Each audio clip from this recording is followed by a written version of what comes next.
This tutorial is what it's all about, giving notes to actors. Notes are little pieces of feedback to alter an actor's performance. And the type of notes that you give, as well as the way that you deliver those notes, will have a huge impact on what you're able to get out of your actors.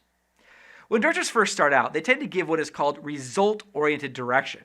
In other words, if they're not seeing the result they want, they will tell the actors to give them that result. So if you wanted a performance to be more angry or more sad or more romantic or whatever, these are results. And this kind of feedback is usually not helpful to actors. The reason is because of what we've talked about since the beginning of this series. When actors try to achieve an outward result, their performance tends to feel artificial, usually over the top. Because then actors are focused on evaluating their performance and delivering something superficial, instead of being in that moment. Actors need to feel more angry or feel more sad or romantic or whatever. So as a director, you can help them get to that place emotionally by giving them objective-oriented feedback.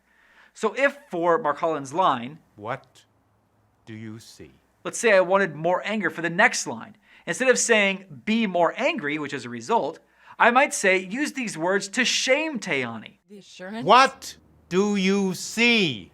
The action verb to shame is an objective. The actor doesn't have to think about cameras or the director or if he looks angry enough. He can focus on his scene objective, and that yields a much more powerful performance.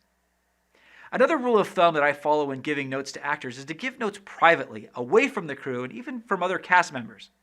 There are two reasons for this. One is that sometimes I don't want the other actors to know what direction I'm giving, so they can be surprised by it, and their reactions can be more genuine. But the other reason to give notes privately, and probably the more important reason, is so that the actor receiving the note doesn't feel self-conscious around other actors. Actors are known for having big egos, but those big egos are often masking a lot of insecurities. Giving notes in earshot of other cast and crew can create more insecurities, which won't help the performances or your relationship with the actors. A couple of other quick tips on giving notes. Be careful of how much you dump on actors at once. If you give too much feedback, it makes the actors think more about your notes than their performance. In acting circles, this is referred to as being in your head.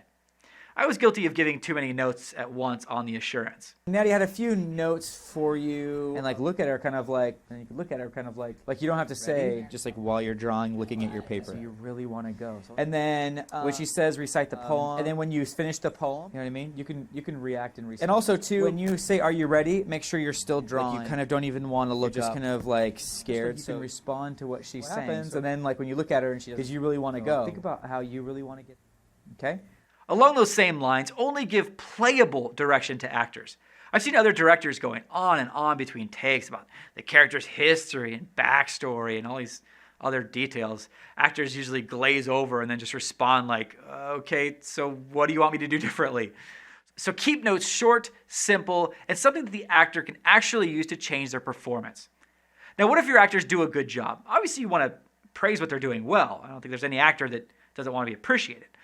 However, after reviewing the behind-the-scenes footage from The Assurance, I realized that so much of my praise was just generic. Good job, guys. All right, moving on. Okay, stay there. Yeah, that was great. No, that was great.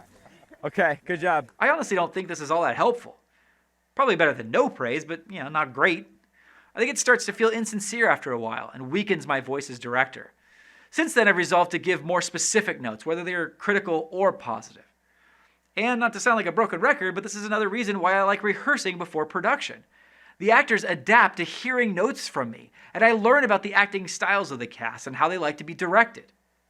Regardless of your directing style, it's a good idea to work on how you give notes and the quality of the direction you give.